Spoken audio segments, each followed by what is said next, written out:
Bonjour à toutes et à tous et bienvenue dans ce webinaire consacré au Code civil chinois qui entrera en vigueur dans quelques jours, le 1er janvier 2021 pour être précis.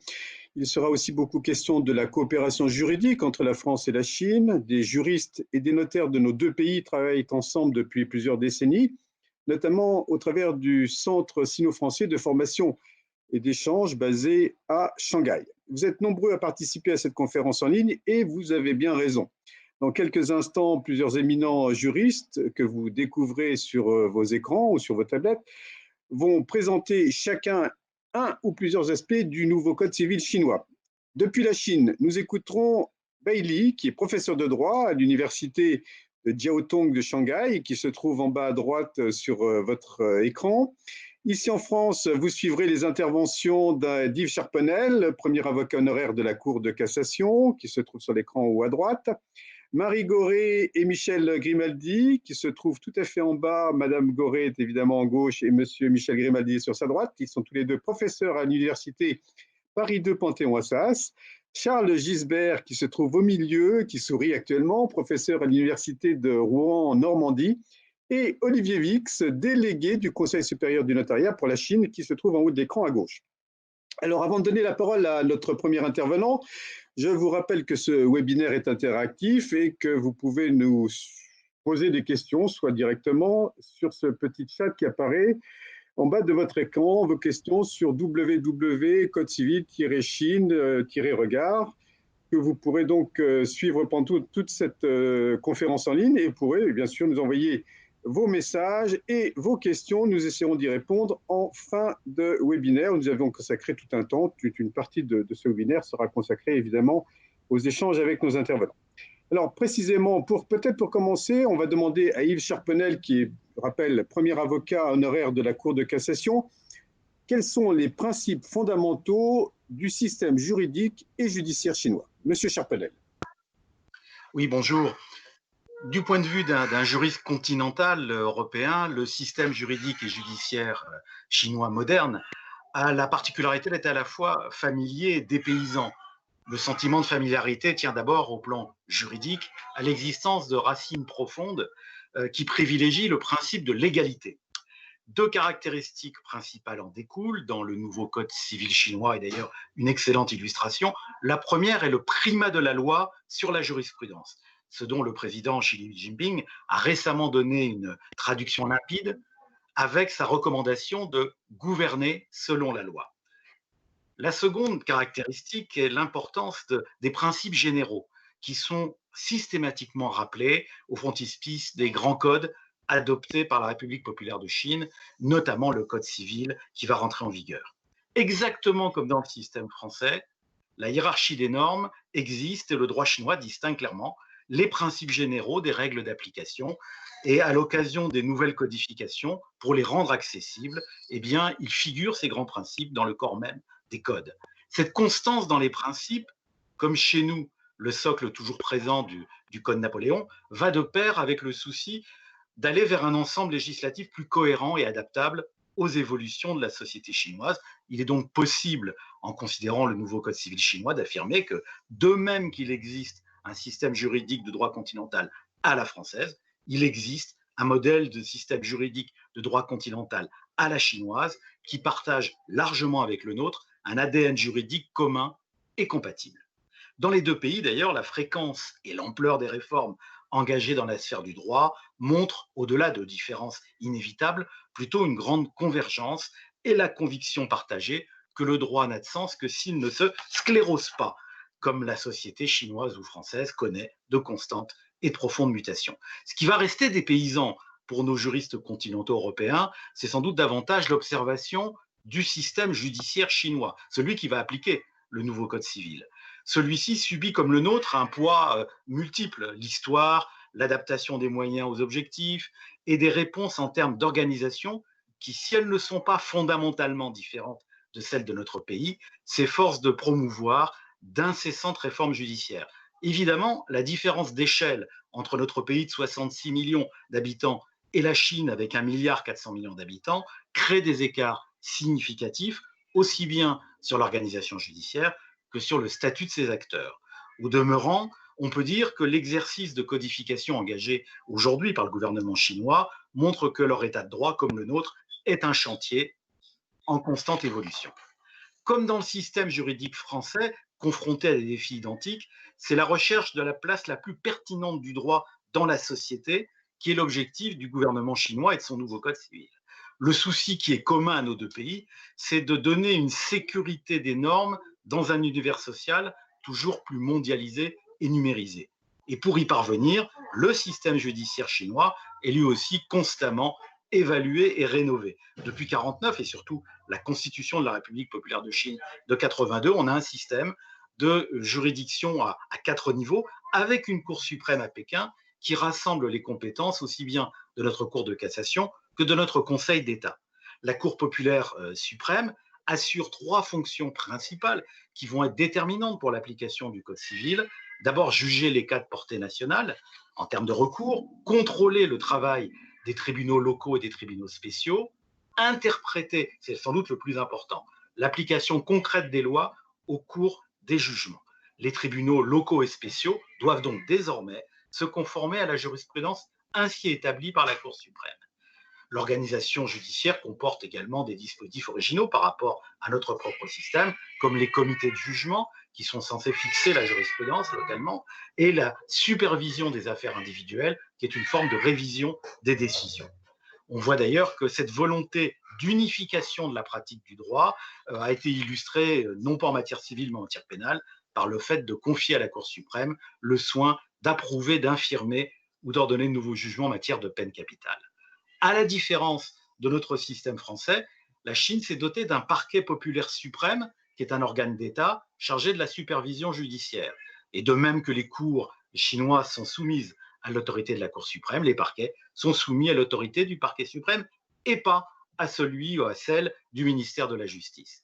Une particularité importante du système judiciaire chinois, c'est le fait que les juges et les procureurs sont responsables devant l'Assemblée nationale populaire et les assemblées provinciales ou locales. Ils ne relèvent pas du ministère de la Justice, qui est pour l'essentiel en charge et de la gestion du monde judiciaire, ainsi que de la supervision des professions d'avocats et de notaires. La nomination et la rémunération des juges et des procureurs va donc dépendre de l'Assemblée nationale populaire. Comme en France, le recrutement et la carrière des acteurs judiciaires est marqué par un souci de professionnalisation et de spécialisation. Notons que depuis 2002, un concours commun aux professions de juges, procureurs, avocats et notaires permet d'établir une liste de personnes habilitées à exercer des fonctions judiciaires. Voilà ce qui est en place pour mettre en œuvre le nouveau Code civil. Et en conclusion, il est raisonnable de considérer que les différences marquantes entre nos deux univers juridiques et judiciaires sont malgré tout moins significatives que les convergences en matière d'enjeux et de perspectives, ce qui continue d'ouvrir des voies prometteuses au renforcement de la coopération sino-française. Je vous remercie. Qui a fait un large tour d'horizon, était vraiment passionnante et elle a même intéressé, j'ai l'impression, un chat qui est vraiment s'est passionné pour vos propos, ce qui nous réjouit nous aussi. Et je me tourne maintenant vers Marie Goré, qui est professeure de droit civil à l'Université Paris 2 Panthéon-Assas et directeur de l'Institut de droit comparé. Alors, Marie, peut-être une première question plus générale. Pourquoi la Chine ne s'est-elle pas dotée d'un code civil, je dirais, avant 2020? Alors effectivement, bonjour à tous.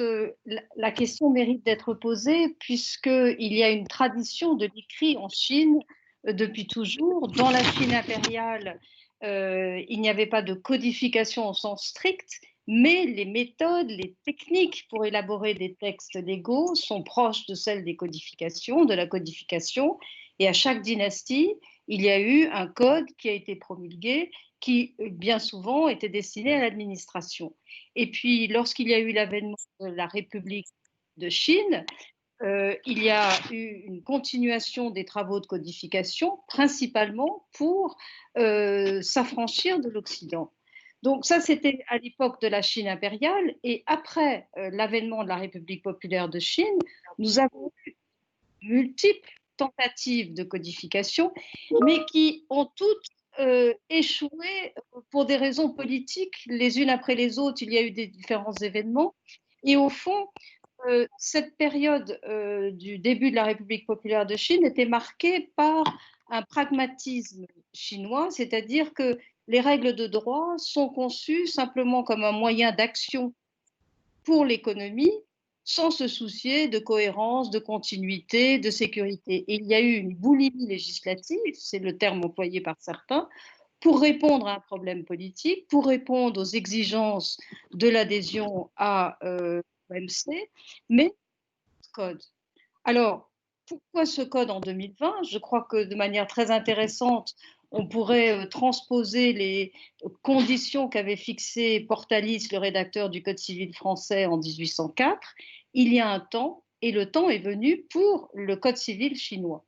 Et le temps est venu pour le Code civil chinois pour deux raisons.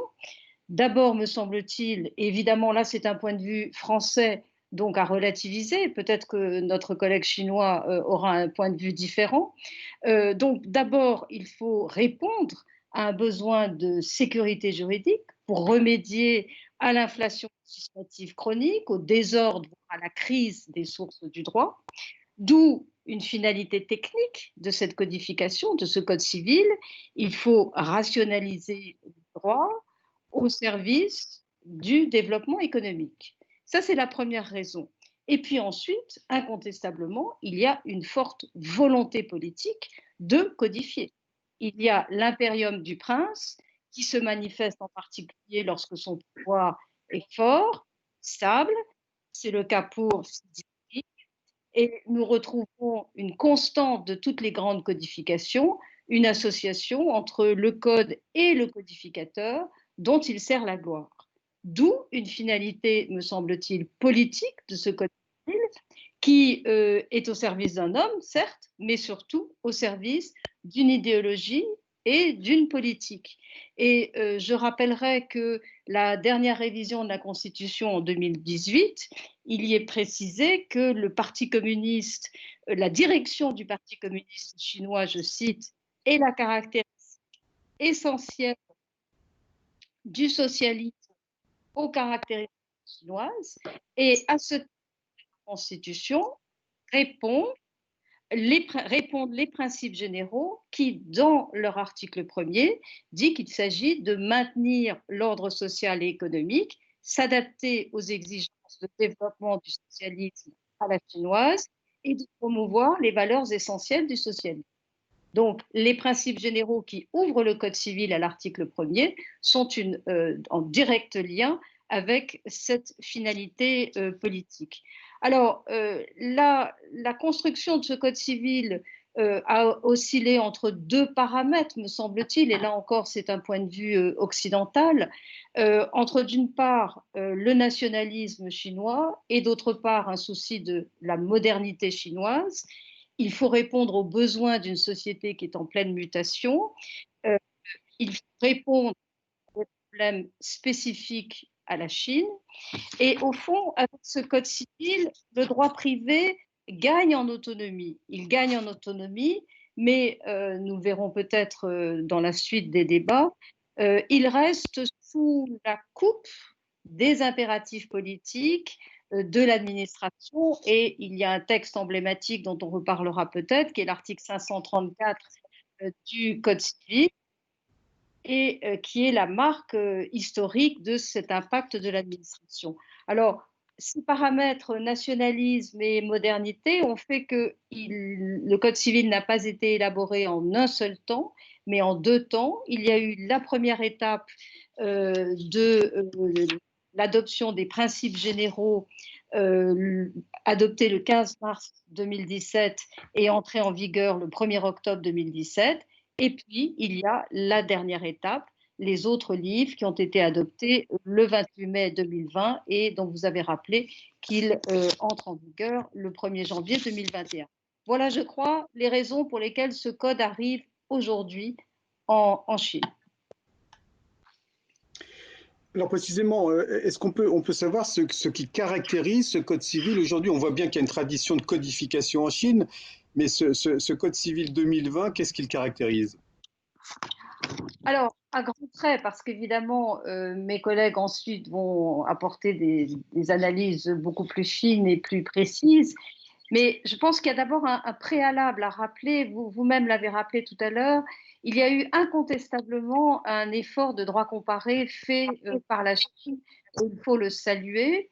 Ils ont consulté des experts des principaux systèmes juridiques, des universitaires, des praticiens, notamment des experts français, bien évidemment, dont certains sont ici autour de la table. Et c'est ce qui fait que nous avons un code civil qui présente, me semble-t-il, une originalité réelle. Et je voudrais dire, en donner 4 illustrations, qui évidemment sont peut-être à nuancer, mais qui me paraissent tout à fait pertinentes. Tout d'abord, sur le plan de la structure du code. Le plan est un plan dont on peut penser qu'il est d'inspiration allemande parce que nous avons un livre 1 qui est une partie générale qui est consacré à toutes les institutions qui jouent un rôle général dans l'ensemble du droit privé, personnes physiques et morales, règles générales pour les actes juridiques, pour les délais, pour les prescriptions, pour les responsabilités civiles et pour la représentation. Et cette partie générale est assez caractéristique du code civil allemand et a été reproduite dans d'autres codes. Puis suivent 6 livres, les biens, les contrats, les droits de la personnalité, le mariage et la famille, les successions et la responsabilité.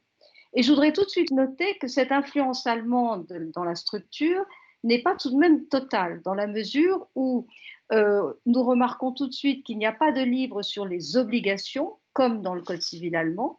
Le Code civil chinois a un livre sur les contrats, mais non pas sur les obligations. Et contrairement au droit allemand, ce qui vient en premier après les dispositions générales, c'est le droit des biens. Et je crois que ça, c'est tout à fait caractéristique du droit chinois, dans la mesure où le droit des biens, je dirais, est au cœur du contexte chinois. Il faut maintenir la propriété socialiste, maintenir l'emprise de l'État sur l'exercice des droits réels et, parallèlement, introduire, protéger les droits privés sur les biens. Donc, cette sens du droit des biens en tête, si je puis dire, du Code civil, est également la marque de la spécificité de ce code. Deuxième illustration, c'est le périmètre du code. Nous avons un code civil qui est également un code où figurent des contrats commerciaux.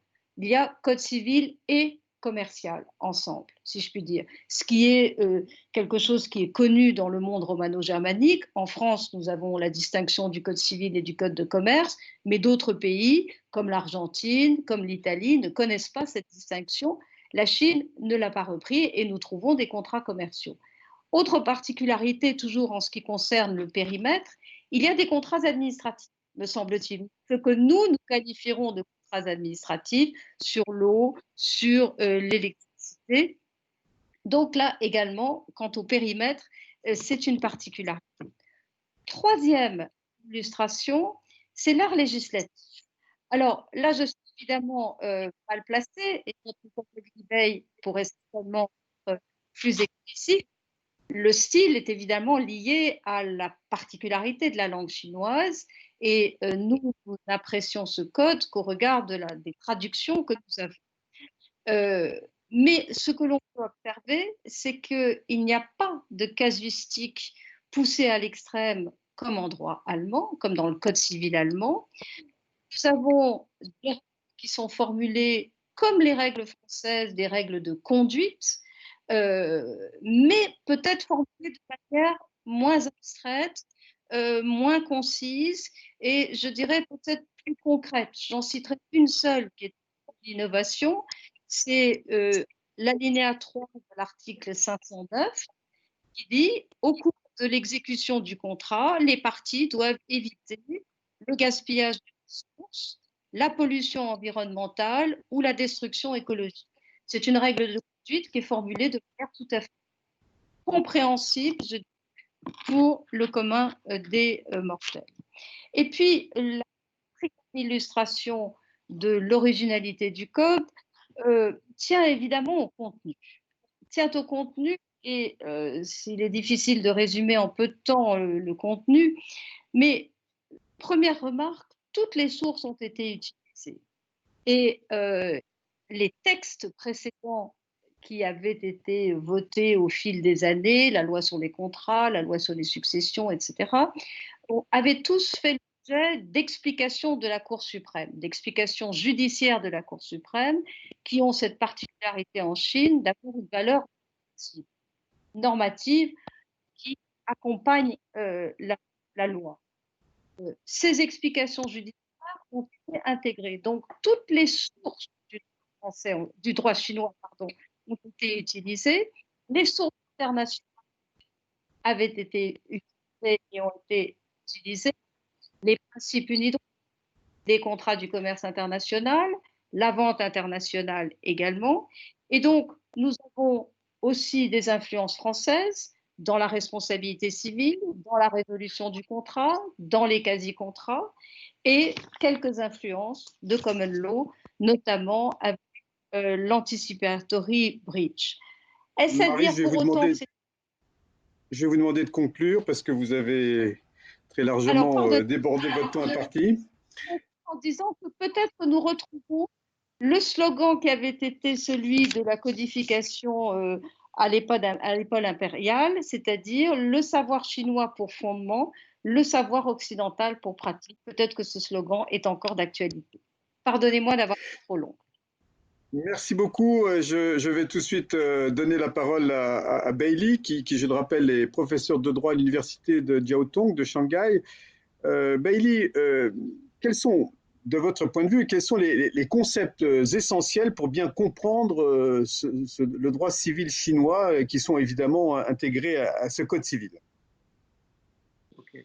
Parce que vous savez, le code civil chinois a beaucoup été influencé par les droits occidentaux. Donc, à premier égard, on va trouver les mêmes notions comme la personne, le droit des biens, la responsabilité, le contrat, le droit de la personnalité.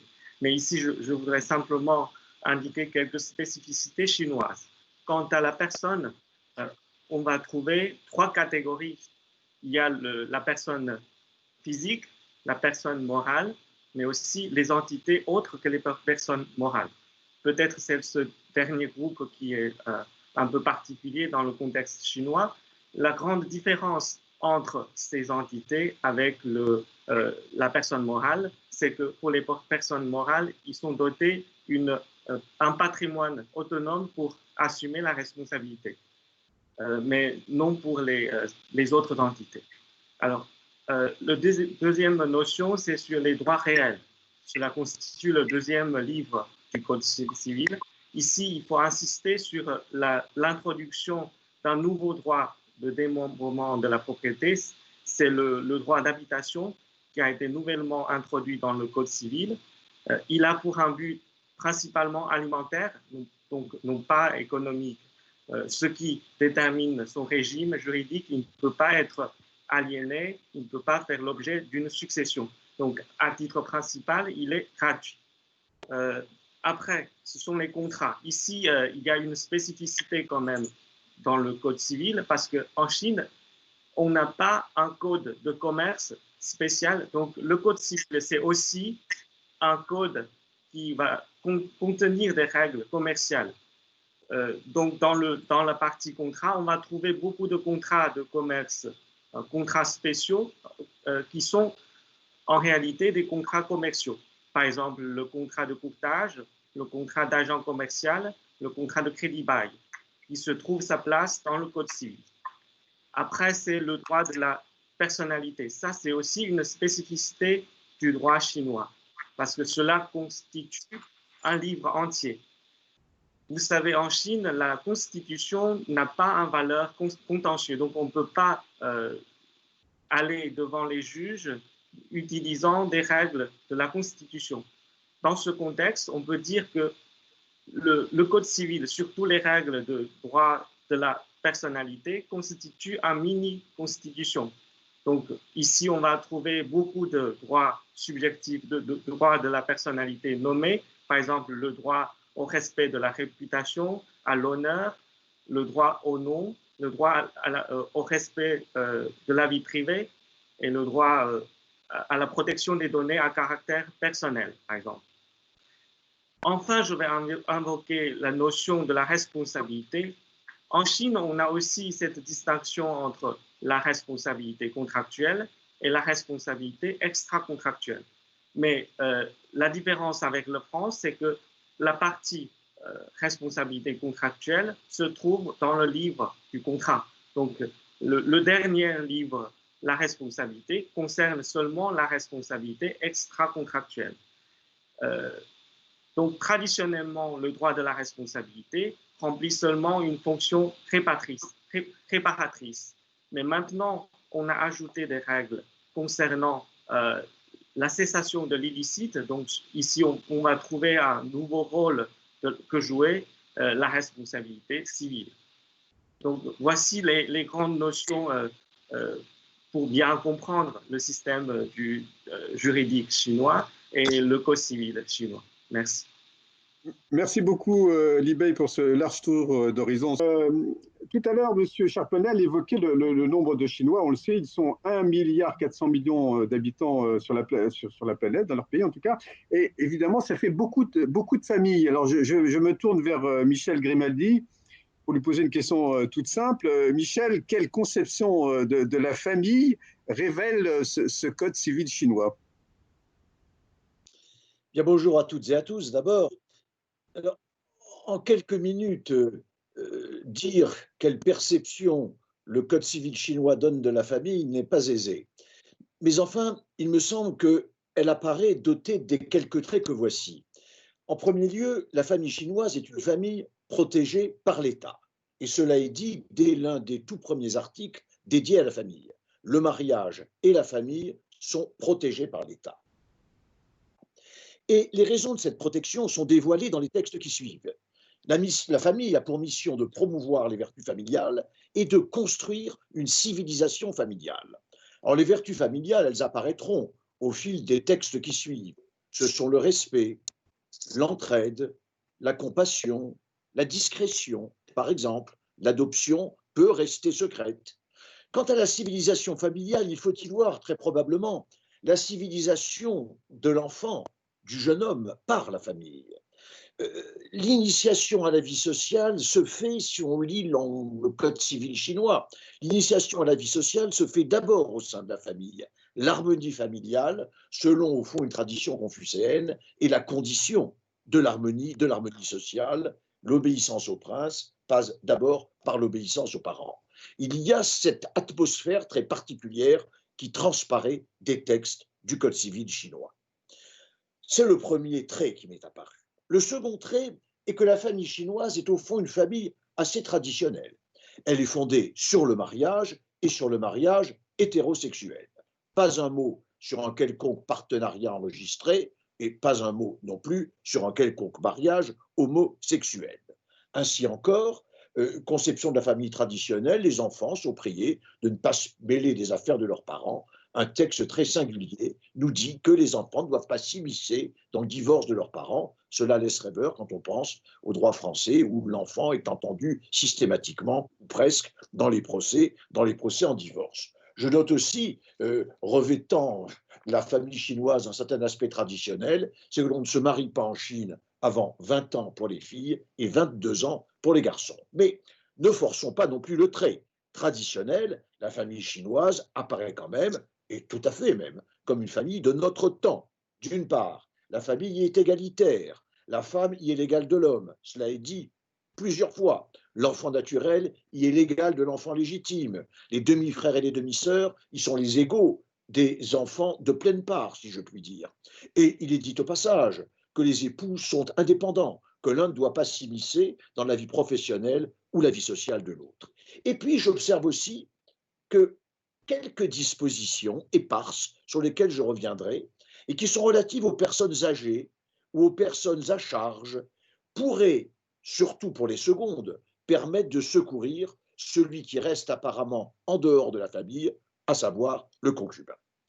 Troisième trait qui m'est apparu, la famille, telle que le dessine le code civil chinois, est une famille à géométrie variable. Elle s'ordonne ouvertement expressément en 3 cercles concentriques, le cercle le plus étendu qui est celui des parents, et des parents par le sang et par alliance. Il est important de relever qu'en Chine, par le mariage, on entre dans la famille de son conjoint, ce qui, comme chacun le sait, n'est pas pleinement le cas en France. Le second cercle est celui qui est défini comme celui des proches parents. On y trouve le conjoint, les enfants et puis les grands-parents. Le conjoint, les parents et les enfants. Et puis il y a ensuite le cercle plus étroit, celui des proches parents qui cohabitent. Et naturellement, selon le cercle dans lequel on se situe, les devoirs, les obligations y revêtent un degré d'intensité variable. Mais c'est ici que j'observe que certains effets successoraux, alimentaires, vont se produire entre celui dont on s'est occupé et celui que l'on a pris en charge. Il est assez remarquable qu'un lien familial, semble-t-il, puisse naître de l'état de besoin ou d'un devoir de reconnaissance. Il serait passionnant d'en dire plus et d'explorer comment l'on a un droit dans la succession de celui dont on s'est occupé et comme on peut avoir un droit dans la succession de celui qui s'est occupé de vous. Beaucoup de choses à dire là-dessus. Quatrième trait qui m'est apparu, c'est que la famille chinoise est une famille communautaire et non pas une famille individualiste. Le régime matrimonial est celui d'une communauté et pas réduite aux acquêts, puisqu'il tombe également les biens reçus par succession et libéralité.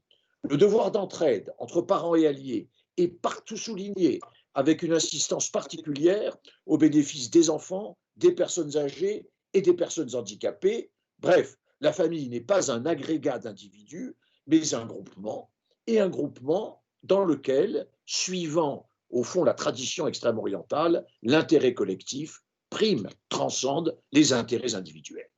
En cinquième lieu, enfin, et c'est le dernier caractère que j'ai pu relever, la famille chinoise m'est apparue comme une famille, sinon contractualisée, du moins une famille où l'accord est préféré à la décision de justice et où l'adaptation par la négociation est préférée à la rigidité de la force obligatoire du contrat et même, dirais-je, de la loi. Quelques exemples. Le divorce par consentement mutuel est le mode évidemment privilégié de dissolution du mariage du vivant d'un époux. Le partage de la communauté, nous est-il dit, est librement convenu par les époux. La loi dit bien qu'elle se partage par moitié, mais si on veut faire autrement, on peut faire autrement sans pour autant être un déviant. Le partage de la succession, nous est-il dit, peut être inégal si les héritiers en sont d'accord. Et ce n'est pas seulement que la règle soit supplétive, on finit par se demander quelle est la règle de principe. Est-ce l'accord ou est-ce le partage arithmétique qui est prévu par la loi? J'ajoute que, et je l'ai déjà dit en passant, que la réserve est conçue non pas du tout comme une fraction arithmétique de la succession, mais comme une part équitable qu'il convient d'attribuer aux parents dans le besoin. Et enfin, l'adoption, exemple très remarquable, est purement contractuelle, pas besoin d'un jugement, effet très remarquable, il peut y mettre fin par convention entre la famille par le sang et la famille adoptive tant que l'enfant est mineur, et ensuite par accord entre la famille adoptive et l'enfant adopté. Voilà, autant de dispositions qui semblent déceler, qui semblent révéler une prédilection pour un droit familial souple et consensuel. Voilà, en quelques mots, il y aurait tant à dire, ce que l'on croit deviner à la lecture des textes du Code civil sur la famille. En tout cas, ce que vous décrivez, je vous en prie, ce que vous décrivez, Michel, est d'une grande modernité. Et incidemment, vous avez d'ailleurs répondu à une question d'un des internautes qui nous demandait, somme toute, s'il y avait des cas limites pour divorcer. Et apparemment, le divorce se fait assez facilement. Mais vous, en tant que juriste, finalement, que vous inspire, vous, en tant que juriste français, que vous inspire ce Code civil? Alors, écoutez, d'abord, un mot sur le cas de divorce. Comme le dit celui qui nous regarde, si je puis dire, et que je ne connais pas, le divorce, c'est le divorce par consentement mutuel. Quand même, il y a une disposition qui tire l'œil, vous voyez, c'est que le divorce ne peut être que par consentement mutuel, il ne peut pas être imposé à un conjoint qui est en service aux armées. Il ne peut pas non plus être imposé à une femme enceinte, ni à la mère dans les 6 mois de la naissance ou les 6 mois de l'avortement. Il y a des dispositions qui sont singulières. Moi, si vous voulez, le sentiment que m'inspire ce code, je le vois avec beaucoup de prudence, et je serais heureux d'entendre notre ami Libey là-dessus. Chacun sait que la famille est le lieu, avec probablement le régime des sols, où la force de la coutume et des traditions est la plus forte. Alors, il y a eu, chacun le sait en Chine, des bouleversements énormes pendant le dernier siècle. Pour autant, est-ce que ce nouveau code civil va entrer dans les mœurs ou est-ce qu'il est suffisamment le reflet des mœurs pour qu'il s'applique sans difficulté? Ce sera à voir. Ce sera à voir. Le regard que j'ai sur ce code, sur cette famille, je le répète, une famille moderne, mais quand même très particulière, malgré marquée par un souplesse et communautarisme, si je puis dire. Entre tradition et modernité. En tout cas, merci beaucoup Michel de cette brillante intervention. Nous allons nous tourner maintenant vers Charles Gisbert, qui est professeur de droit civil à l'université de Rouen-Normandie. Alors, il n'échappe à personne, et en tout cas certainement pas à vous, Charles, que la Chine est devenue une grande puissance économique et qu'elle est partie prenante de la mondialisation. Le livre 3 du Code civil chinois, que j'ai lu évidemment avec beaucoup de sérieux et d'affinité, est consacré au contrat. Est-il, tant du point de vue de la forme que du fond, de nature à dépayser le juriste français que vous êtes? Est-ce que je suis dépaysé à la lecture du livre 3 du Code civil consacré au contrat? Je vous disais que non, je ne l'ai pas été du tout, ni en la forme, ni au fond. En la forme d'abord parce que cette codification chinoise, elle est articulée finalement à peu près comme peut l'être le droit des contrats français dans le Code civil, puisque la matière, elle est répartie autour de deux parties. Une partie qui est consacrée à la théorie générale des contrats, au droit commun des contrats, et puis une partie plus spécifique qui égrène toute une série de contrats nommés, la vente, la donation, le prêt, le cautionnement, le bail, le contrat de prestation de service, et il est vrai aussi quelques contrats commerciaux qui seraient davantage chez nous logés dans le code de commerce, et surtout sur la forme, on trouve une clé de répartition ou une méthode d'articulation de ces deux corps de règles, droit commun, droit spécial, tout à fait conforme à notre actuel article 1105, spécialia generalibus dérogante.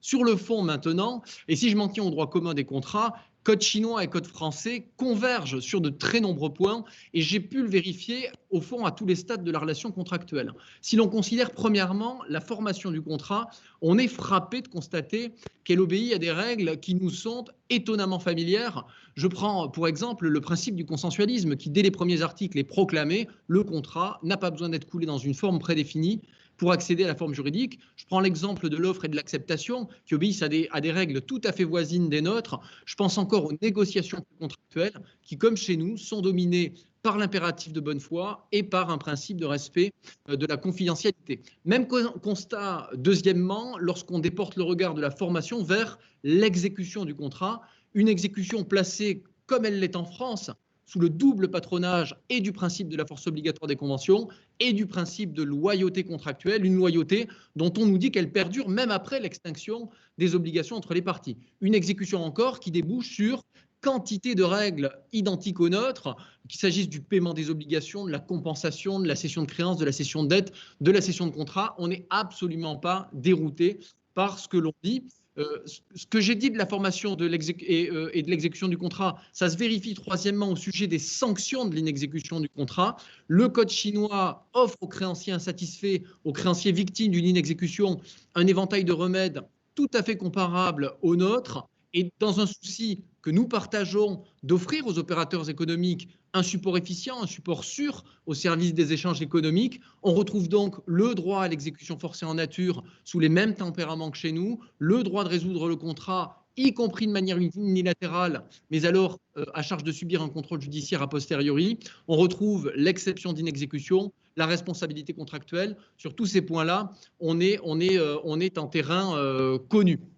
Et puis, je termine par là, il y a un point sur lequel nos deux législations sont en communion, c'est le souci de l'équilibre contractuel. Et j'ai été frappé d'observer que deux des innovations phares de l'ordonnance du 10 février 2016, qui a réformé chez nous le droit des contrats, se retrouvent dans le code chinois. Je veux parler d'une part de la lutte contre les clauses abusives dans les contrats d'adhésion, ce que le droit chinois appelle la clause standard, dont il nous est dit qu'elle est nulle lorsqu'elle crée un déséquilibre trop flagrant entre les droits et obligations des parties, dont on nous dit encore qu'elle doit être interprétée contre celui qui l'a imposée à l'autre partie. Et le deuxième exemple, c'est évidemment la théorie de la révision pour imprévision, qui fait son apparition dans le code chinois dans des termes, alors je vais vous faire l'économie de la lecture du texte, mais qui au fond sont des termes absolument comparables à notre fameux article 1195 du Code civil. Donc pour vous répondre, pas du tout dépaysé par la lecture passionnante que j'ai pu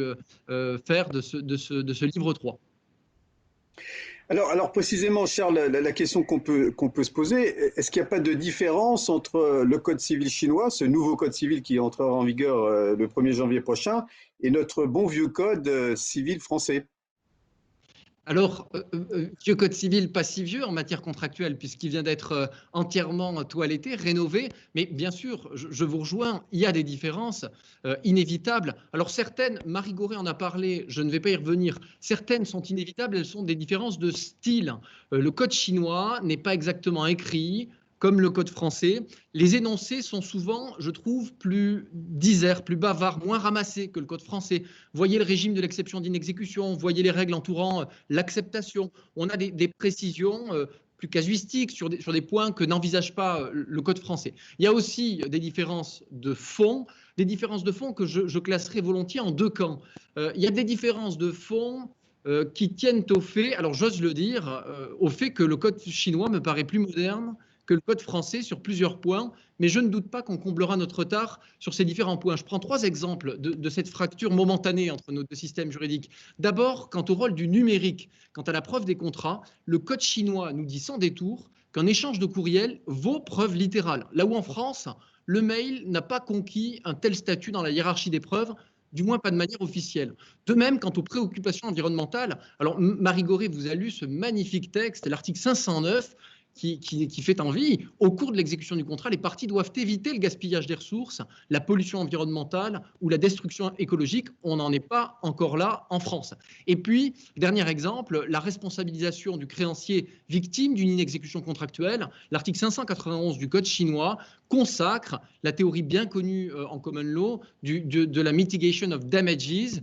C'est un sujet qui est encore un peu tabou en France. La Cour de cassation refuse de se ranger à cette théorie, mais l'on sait que les réformes en cours, notamment discutées devant le Sénat, du droit de la responsabilité civile, pourraient faire advenir ce principe en France. Et puis, il y a des différences, elles, qui me paraissent irréductibles entre nos deux pays, qui ne seront sans doute jamais résorbées. C'est des différences culturelles, et je prends un seul exemple, c'est la place que tient l'État. La place que tient l'État dans la relation contractuelle, un État qui, en France, est en retrait de la sphère contractuelle, du moins dans la théorie générale des obligations, alors que son ombre plane sur les conventions chinoises. J'en veux trois exemples rapides. On nous dit qu'en cas d'ambiguïté du contrat, eh bien, le contrat sera exécuté suivant les standards recommandés par l'État. Là où en France, évidemment, il serait plus volontiers interprété suivant les usages de la profession. On nous dit encore, au chapitre de la détermination du prix, que les parties peuvent se référer au prix recommandé par le gouvernement. Bon. Et puis on lit enfin dans un inquiétant article 534 que, je cite, « Lorsque les parties effectuent des actes attentatoires à l'intérêt de l'État ou à l'intérêt général de la société, le département chargé de la surveillance et de la régulation du marché doit les surveiller ou les réguler conformément aux lois et règlements. » Une discussion que j'ai eue avant notre rendez-vous d'aujourd'hui avec mon collègue Libet m'a laissé comprendre qu'il n'y aurait là qu'une disposition symbolique davantage qu'une disposition normative, mais enfin, les symboles ont leur importance. Je vous remercie. C'est nous qui vous remercions de cette intervention dynamique et enthousiaste. Merci Charles. Justement, vous parliez de Libé, on va revenir vers Libé pour un petit peu revenir justement cette dimension, dans la dimension familiale avec un aspect très particulier. Libé, quels sont les grands traits de la tutelle conventionnelle en droit chinois?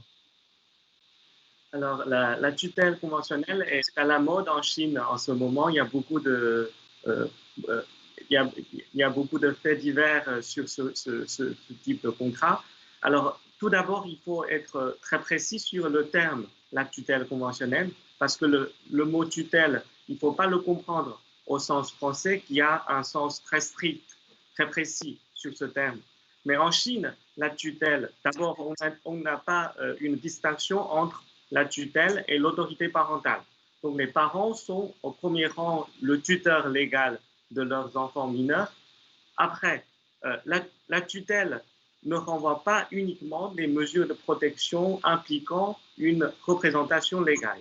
Donc, il peut avoir un sens plus large, donc recouvre toutes les mesures de protection. Donc, c'est peut-être dans ce sens qu'il faut comprendre le mot tutelle conventionnelle. Donc, ce n'est pas seulement le choix par le majeur protégé par avance de son tuteur prochain, mais c'est aussi, il a aussi un rôle pour déterminer le contenu de cette protection, y compris la rémunération, la surveillance et les missions, on peut dire. Donc d'abord, ce n'est pas une innovation du Code civil. Il a été introduit en Chine d'abord dans une loi pour la protection des personnes âgées. Donc le Code civil a fait généraliser cette règle. Donc après, maintenant, elle peut être utilisée par tous les majeurs de pleine capacité, mais uniquement pour lui. Ce n'est pas comme en France, on peut aussi désigner un tuteur pour leurs enfants, si j'ai bien compris.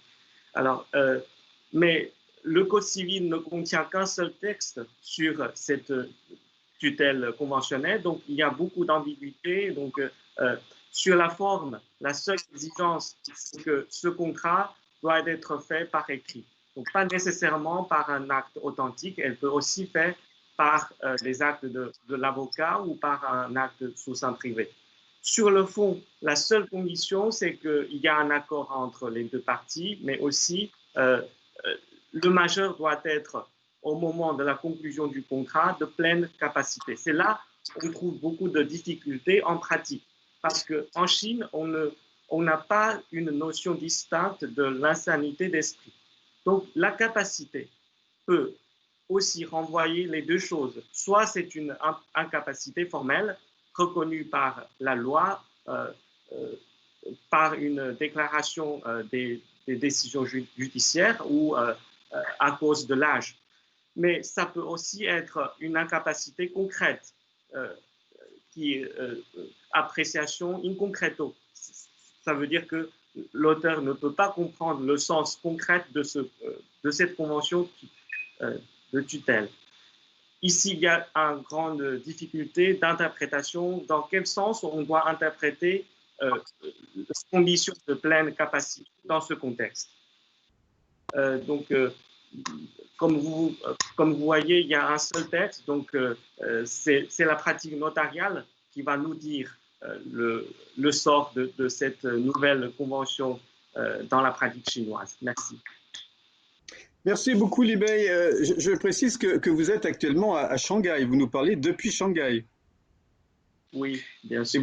Et là, il est je pense, 9 h. Il doit être quoi? Il est tard, là, pour vous. Il est très tard. Oui, pas si tard. C'est 19 h. Ok. En tout cas, merci de votre intervention. On va maintenant passer à la sphère notariale avec l'intervention d'Olivier Vix, qui représente le Conseil supérieur du notariat français en tant que délégué pour la Chine. D'ailleurs, je regardais actuellement là sur un autre écran, il y a pas mal de questions qui concernent justement la famille, le divorce, les enfants. On reviendra sur ces questions après votre intervention, Olivier. Mais précisément, quel rôle ce nouveau code civil chinois confère-t-il aux notaires que vous représentez et que vous êtes?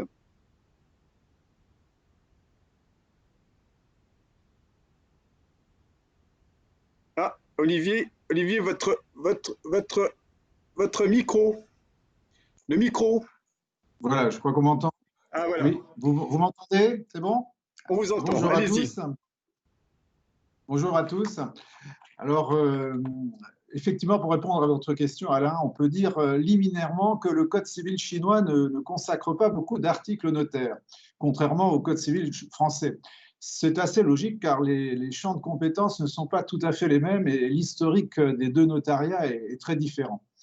Alors que le notaire français est présent à la fois en droit de la famille, en matière immobilière, puisque, comme vous le savez, il assure la publicité foncière de l'ensemble des actes pour les droits réels. Le notaire chinois, lui, semble pour le moment plus confiné dans la sphère du droit de la famille. Il établit certes des actes publics en authentifiant les faits et les actes juridiques, et peut, tout comme le notaire français d'ailleurs, conférer la force exécutoire au prêt. Cependant, très peu d'actes doivent obligatoirement revêtir la forme authentique et de façon générale, cette forme est exigée essentiellement à la demande des parties. Nos actes solennels qui sont authentiques à peine de nullité doivent en Chine simplement être des contrats écrits. Pour vous donner quelques exemples, on peut citer le consentement à l'adoption qui ne peut être authentique que si l'une des parties le demande expressément. Ou les hypothèques qui, chez nous, vous le savez, pour être valables, doivent être notariées, mais en Chine, simplement constatées par écrit. Parfois, néanmoins, le Code civil chinois va prévoir des effets renforcés lorsque l'acte est notarié. Alors, c'est le cas de la donation qui devient irrévocable lorsqu'elle revêt la forme notariée. De par nos échanges avec nos confrères chinois, que ce soit dans le cadre de notre coopération avec l'Association du notariat de Chine ou notre centre de formation de Shanghai, on constate que les parties, finalement, demandent souvent l'assistance du notaire pour les mêmes raisons qu'en France. Le notaire chinois est un officier public, indépendant, qui se doit d'être neutre et de garantir la paix familiale et son harmonie. Cette notion très confucienne d'harmonie remise au goût du jour se retrouve dans la mission du notaire. Il va être celui qui certifie les identités, la sincérité du consentement et conservera les originaux des contrats. Il veillera aussi tout particulièrement aux intérêts des personnes vulnérables. En conclusion, le rôle finalement du notaire chinois est préventif et consiste à éviter le plus possible les litiges pour éviter l'engorgement des tribunaux. Merci Olivier. Alors, pour ce qui concerne toujours ces questions de la sphère notariale, que peut faire le notaire en matière, je dirais, de testament et de contrat de mariage? Et je vais vous demander de bien ramasser votre propos parce que le temps court, d'autant plus que nous avons reçu un certain nombre de questions qui vous concernent, vous en tant que notaire, qui concernent aussi le droit de la famille, les problématiques de contrat, aussi d'actes authentiques. Et j'aimerais bien qu'on puisse répondre à ces questions. Donc, déjà, peut-être tout ce qui concerne le testament et le contrat de mariage. À propos du testament, d'ailleurs, une des questions portait sur la réserve réduite, comment dit-on, la réserve héréditaire. Je crois que ça s'appelle comme ça, d'un point de vue notarial. On est à vous, Olivier. Alors, je vais essayer de ramasser mon propos, effectivement, sur deux matières importantes que le notaire a l'habitude, effectivement, de traiter. Les testaments, tout d'abord, le contrat de mariage, ensuite. Les testaments, si vous voulez, le Code civil va apporter deux nouvelles formes de testaments à une liste qui existait déjà depuis quelques années. Jusqu'à présent, le testament holographe était possible, le testament notarié naturellement également, avec une particularité pour la révocation de ce testament notarié, puisque pour le révoquer, il fallait repasser par un testament notarié également. Mais à côté de ces formes-là, le testament oral, allographe, donc rédigé par un tiers, ou sonore était également reconnu. Dorénavant, les deux nouveaux testaments qui s'ajoutent à cette liste sont finalement le testament sur papier imprimé avec l'assistance de deux témoins, et le testament sur support vidéo. L'exemple qui est donné dans les commentaires, c'est le blessé de la route qui, avant de mourir, s'enregistre, mais qui doit trouver deux témoins pour certifier qu'il a bien enregistré ses dernières volontés. Le Code civil supprime également l'obligation de respecter le parallélisme des formes pour la révocation du testament authentique, qui reste toujours en vigueur naturellement, et qui finalement est privilégié par les personnes âgées, puisqu'on constate que la Chine en compte de plus en plus.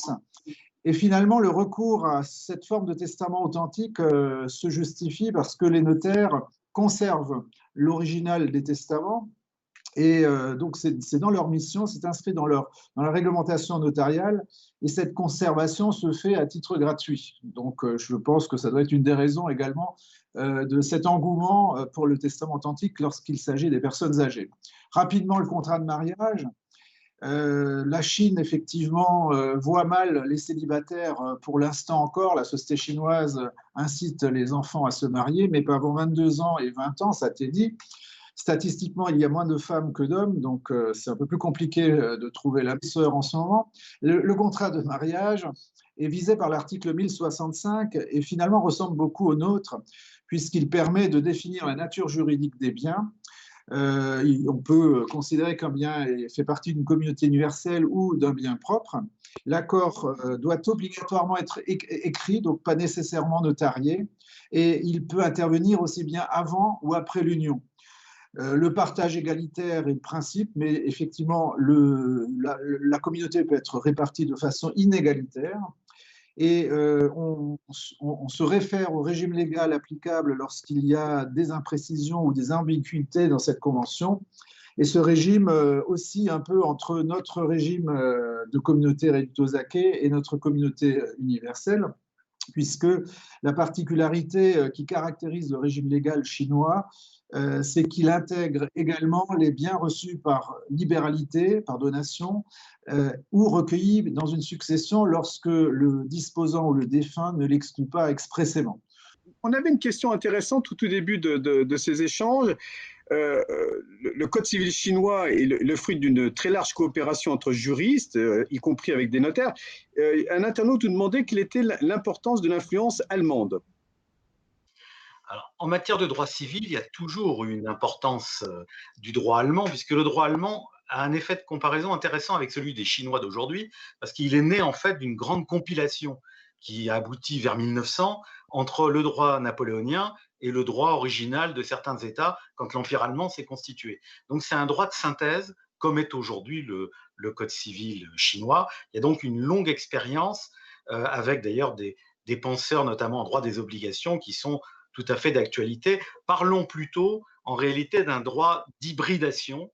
Et de ce point de vue-là, certainement, les Allemands ont été les premiers à maîtriser cette hybridation. On le fait nous aussi maintenant. Et la République populaire de Chine est un exemple topique aujourd'hui de droit comparé actif qui se traduit par un droit original national.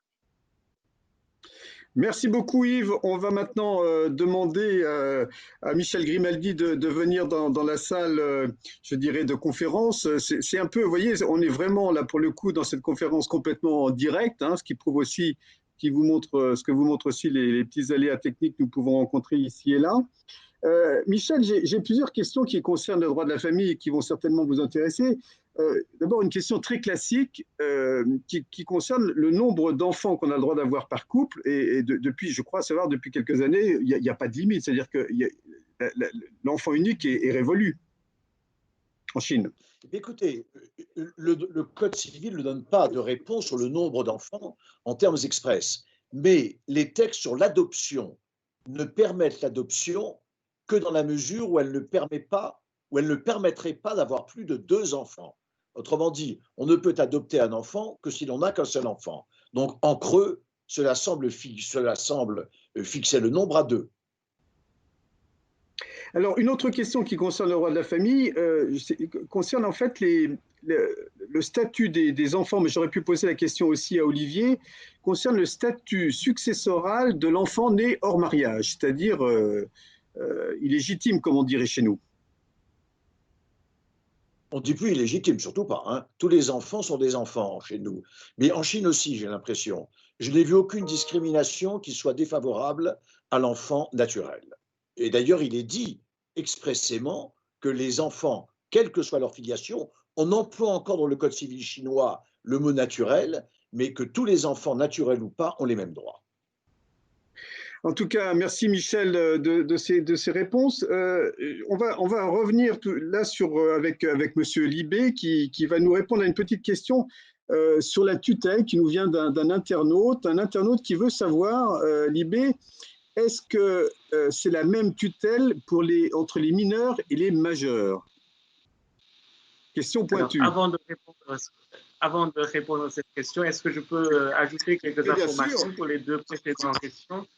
Mais bien sûr, au contraire, vous êtes probablement de nous tous le mieux placé pour répondre à des questions sur la famille chinoise. Le professeur Grimaldi est tout à fait exact.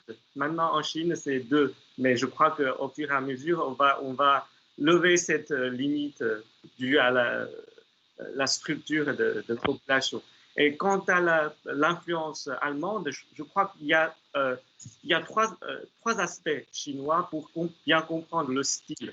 Il y a d'abord un style pédagogique, un but pédagogique. Ça, c'est très évident en Chine. Donc, après la promulgation du Code civil, on a fait beaucoup de mouvements pour donner des colloques, des séminaires, et nous, des universitaires, vont donner des cours pour les personnes de tout milieu. Donc, il y a vraiment un but pédagogique pour éduquer les citoyens leurs droits. Donc, cela explique que le Code, dans la plupart du temps, adopte un style plutôt populaire. Mais Oui. d'un autre côté, il y a aussi une ambition scientifique. Ça, c'est venant plutôt du milieu académique. Il y a beaucoup de professeurs savants qui ont suivi leurs cours en Europe, surtout en Allemagne. Donc, il veut créer un code plutôt scientifiquement bon. Donc, il y a beaucoup de règles qui est d'origine savante. Ça explique, surtout dans la partie du contrat, moins dans la responsabilité, encore moins dans la famille et les successions. Donc, on va trouver des règles très savantes. Après, il y a aussi une empreinte économique. Donc, ça, c'est surtout l'influence des États-Unis. Cela se traduit notamment dans la partie de la sûreté, surtout la sûreté mobilière. Donc, on a en gros accepté la notion fonctionnelle de la sûreté. Donc, il a beaucoup de règles innovantes en cette partie. Donc, pour ma question, la tutelle, alors, en Chine, il a prévu des règles différentes selon que la personne en tutelle soit mineure ou en majeure, mais la différence concerne surtout au moment du choix de tuteur. Mais après, il y a quelques différences. La différence majeure concerne la place accordée à la volonté de la personne en tutelle. Le texte distingue les deux hypothèses. En cas de mineur, on dit qu'il faut écouter les souhaits des enfants, mais pour les majeurs, on dit qu'il faut respecter au plus près le souhait des majeurs. Donc, on a vu cette différence de traitement. Pour les majeurs, on va respecter mieux leurs souhaits, leurs vœux, mais pour les enfants, c'est moins protégé. Ça, c'est la grande différence. Libé, j'ai une petite question un peu délicate qui est posée par un internaute dont le prénom est Emmanuel, qui considère, mais c'est un point de vue, c'est pas une analyse parce que je ne suis pas sûr qu'il ait lu le Code civil. En tout cas, je vais reformuler sa question. Il parle de l'égalité entre les hommes et les femmes. Est-ce que lui considère qu'il y a une forme d'inégalité entre l'homme et la femme en Chine? Moi, je ne suis pas assez bien placé pour juger ça. Est-ce que le Code civil chinois, je dirais, peut faire évoluer les relations de genre entre les hommes et les femmes? Est-ce que c'est l'intention d'une plus grande égalité, si tant est qu'il y ait une véritable inégalité entre les deux? Alors, dans le texte, je crois que c'est la même chose en France à l'époque de la réforme sur le régime matrimonial. Tout en consacrant le principe d'égalité, on va quand même conserver quelques traces d'inégalité en faveur des femmes. Donc, on va trouver les mêmes choses dans le Code civil chinois. Il y a des traces de protection renforcée pour les femmes, pour les enfants, mais cela montre en réalité une inégalité de fait. Parce que les femmes sont normalement dans une situation plus vulnérable, donc la loi essaie de lui donner une protection plus renforcée. Mais je ne sais pas, parce que je ne vais pas exagérer le rôle de loi dans la construction des mœurs. Donc, il faut voir, mais peut-être avec l'importance économique plus accrue des femmes, cette égalité va être mieux respectée, mais ce n'est pas par la loi. Pour moi, la loi, c'est toujours une réflexion un peu en retard. Très brièvement, Libé, est-ce que j'ai une question d'un internaute qui demande: pourriez-vous confirmer qu'il n'existe pas en Chine de juges contrôlant les mineurs? Est-ce que certains juges contrôlent les mineurs ou pas? Très brièvement. Et après, on donnera la parole à Olivier Vix. Contrôle les mineurs, ça veut dire?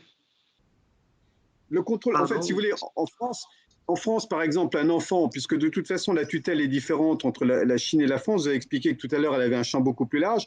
En France, quand un mineur est sous tutelle, il y a un juge qui en même temps suit, je dirais, jusqu'à son âge adulte, il est suivi par un juge. Et en fait, la question, si je comprends bien de cet internaute, concerne est-ce qu'il y a un suivi d'un juge pour un enfant considéré sous tutelle? Donc en Chine, il n'existe pas un juge de tutelle spécial. Donc vu la charge volumeuse des juges, je crois que c'est irréaliste pour les juges de suivre les Vous avez répondu à la question. Vous avez répondu à la question. D'ailleurs, on va prendre encore 2-3 questions, puis on va mettre un terme ensuite à ce passionnant webinaire. Donc, je me tourne à nouveau vers Olivier Vix. Nous avons une question d'un notaire chinois qui nous dit bonjour, je suis un notaire chinois. La notion de l'acte authentique n'est toujours pas introduite dans le code civil chinois. Cette absence a déjà engendré de mauvaises compréhensions sur le notariat continental. Quel est votre conseil pour les notaires chinois face à ce problème? Olivier, est-ce que vous avez un conseil pour votre confrère chinois? Alors, nous allons organiser des rencontres. Nous avons signé un contrat de coopération avec l'Association des notaires de Chine et qui vise justement à organiser plusieurs colloques et plusieurs rencontres pour évoquer tous ces sujets. On a rencontré nos confrères chinois il y a plus d'un an pour évoquer les problèmes de déontologie, par exemple. Et il y a une forte demande, on le sait, de leur côté pour construire un peu une réglementation assez analogue à la nôtre. Et je pense qu'effectivement, on travaillera également sur ce sujet plus précisément lors de nos prochaines rencontres, dès que nous pourrons à nouveau nous déplacer pour échanger, puisque finalement, c'est la présence physique qui permet d'échanger plus facilement. Vous voyez bien qu'on a parfois des soucis techniques quand on veut s'exprimer et qu'on passe par un système par Internet. J'ai beaucoup d'autres questions qui pourraient vous concerner, Olivier. Il y en a une qui concerne la mutabilité. Dans le cas de la liberté des conventions matrimoniales chinoises est-elle bornée par un quelconque principe d'immutabilité? Est-ce que vous pouvez répondre à cette question pointue rapidement? Alors, dans ce que j'ai lu, parce que, encore une fois, c'est un code qui vient de sortir et nous sommes en train de le traduire en plus. Dans ce que j'ai lu, on peut changer, il n'y a pas de limitation particulière quant à la modification des conventions. Ce n'est pas limité. Alors après, le droit des tiers est une question qu'il faudra évoquer. Et en tout cas, dans le Code civil, je n'ai pas vu de mesure de publicité, par exemple, comme on en trouve dans le Code civil français, et pas de restriction. Il n'y a pas le principe n'est pas édicté clairement dans le nouveau code, en tout cas. Alors, on prend encore 2-3 questions. Il y en a une à laquelle je peux répondre avant de donner la parole à Charles Gisbert, parce que c'est une question qui concerne les entreprises. Un internaute nous demande si le Code civil va être traduit en anglais. Ça, je ne sais pas. Je sais qu'il va être traduit en français puisque la traduction est faite. Et le document sera disponible normalement dans le courant de l'année 2021. Donc, le Code civil en français sera disponible dans l'année 2020, probablement aux alentours du mois de juin. Alors, la question destinée à Charles… Pardon? Et c'est l'eBay qui a travaillé. Mais justement, ça fait merci. Alors, vous entendez la voix de Michel Grimaldi. Effectivement, ce travail de coopération intense entre les universitaires, professeurs de droit que vous avez pu voir aujourd'hui intervenir et M. Dibé a été intense sur la traduction de ce code civil, que nous remercions évidemment très vivement pour ce travail gigantesque, parce que c'est un énorme document. Alors, la question qui vous concerne, Charles, qu'on sera, tu en es sous les yeux, faut-il que ce texte soit respecté, le code des contrats, face à des entreprises étrangères implantées en Chine? Exemple, une grande marque un grand distributeur dont je ne peux pas donner le nom, mais qui était à la croisée des chemins, pour ceux qui apprécient l'humour, et la plupart des entreprises françaises qui ne gagnent jamais leur procès. Une loi, c'est bien, mais les moyens de l'indépendance de la justice, c'est mieux. Il y a à la fois du commentaire, mais est-ce que, pour reformuler cette question, est-ce que le code civil chinois est à même, si je comprends bien, de mieux faire respecter les droits des entreprises étrangères? Bah, écoutez, alors c'est une question qui touche au droit international privé, au fond. Le Code civil chinois s'adresse aux Chinois, au premier chef, aux relations entre ressortissants chinois, mais comme à chaque fois qu'une relation contractuelle se noue et fait intervenir en son sein un élément d'extranéité, se posera la question de savoir quelle loi gouvernera cette relation contractuelle. Et si c'est la loi chinoise qui est désignée par les règles de conflit qu'on mobilise, alors l'entreprise étrangère sera soumise aux règles dont j'ai très brièvement parlé. Et autre chose est la question de la compétence juridictionnelle qui soulève une autre série de difficultés, qui est celle du conflit de juridiction. Là-dessus, peut-être que vous auriez intérêt à avoir l'éclairage de Marie Goré, qui est une spécialiste de droit international privé. Marie, je ne sais pas si tu as envie de compléter d'un mot. Eh bien, on va bien sûr... Oui, allez-y Marie, prenez le temps de répondre. D'un mot, ce que a dit Charles est évidemment tout à fait exact. Sur la question des juridictions et sur la question de l'efficacité des jugements, je crois qu'il faut tout de même marquer les progrès qui ont été faits dans le contexte chinois. Dire aujourd'hui que systématiquement les étrangers n'ont pas raison devant les juridictions chinoises, c'est peut-être un peu excessif et c'est peut-être un trait qui est archaïque. Et il ne faut pas oublier que dans le domaine du commerce international et des contrats internationaux, il y a l'arbitrage. Et le recours à l'arbitrage est assez fréquent. Et là encore, il y a eu des progrès qui se sont manifestés d'assouplissement des règles arbitrales chinoises sur le modèle de la CNUTI et assouplissement également en ce qui concerne l'efficacité des sentences arbitrales. Donc, peut-être qu'on peut encore mieux faire, mais il y a des progrès évidents.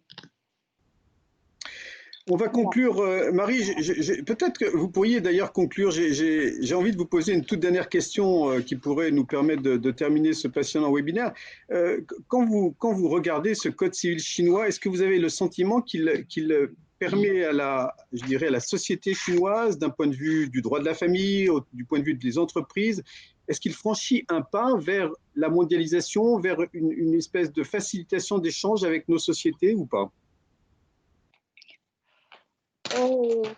Écoutez, c'est difficile que je réponde à la place des Chinois. Il ne me semble pas que le Code civil soit là pour faciliter la mondialisation. Je crois que la Chine est un très grand pays déjà, et le Code civil est la marque, je dirais, finale de ce que la Chine est un grand pays et un grand pays de tradition continentale. Ensuite, le code se fait avec le temps. Que feront les Chinois de ce code? Que feront les juges? Que feront les praticiens? Que feront les avocats? Que fera la population chinoise avec ce code? Ça, l'avenir le dira. Mais je ne crois pas que le code civil facilite ou enfin soit dans cette direction en ce qui concerne la mondialisation et la question que vous avez posée. Mais c'est une approche très personnelle. Merci beaucoup. Je vous remercie tous d'ailleurs d'avoir participé évidemment à ce webinaire, à cette conférence en ligne. Je remercie évidemment les intervenants, mais tous les internautes. Vous étiez plus de 110, entre 110 et 150 à suivre ce webinaire. Certaines questions, pas nombreuses, n'ont pas trouvé de réponse, mais écoutez, on essaiera d'y répondre lors d'un colloque qui sera organisé par le Conseil supérieur du notariat en juin, probablement en juin prochain, en tout cas on l'espère. Ça devrait se tenir... Pardon? Marie, vous vouliez dire quelque chose? Et l'Institut de droit comparé. Et l'association Capitan, bien évidemment, dont nous avons le digne président honoraire en la personne de Michel Grimaldi. Nous citerons tous les intervenants et toutes les organisations participatrices, co-organisatrices de ce colloque qui pourrait se tenir effectivement avec les mêmes intervenants que vous avez sous les yeux et probablement d'autres, en tout cas je l'espère, pour un nouveau débat, donc qui pourrait se faire en présentiel pour le coup, là au Conseil supérieur du notariat à Paris. On l'espère au mois de juin. Je redis simplement une chose, c'est que le code civil chinois traduit en français pourrait être disponible aussi à peu près à la même période, au mois de juin. Et en tout cas, merci à vous tous de votre participation, de votre enthousiasme et de votre dynamisme. Bonne journée.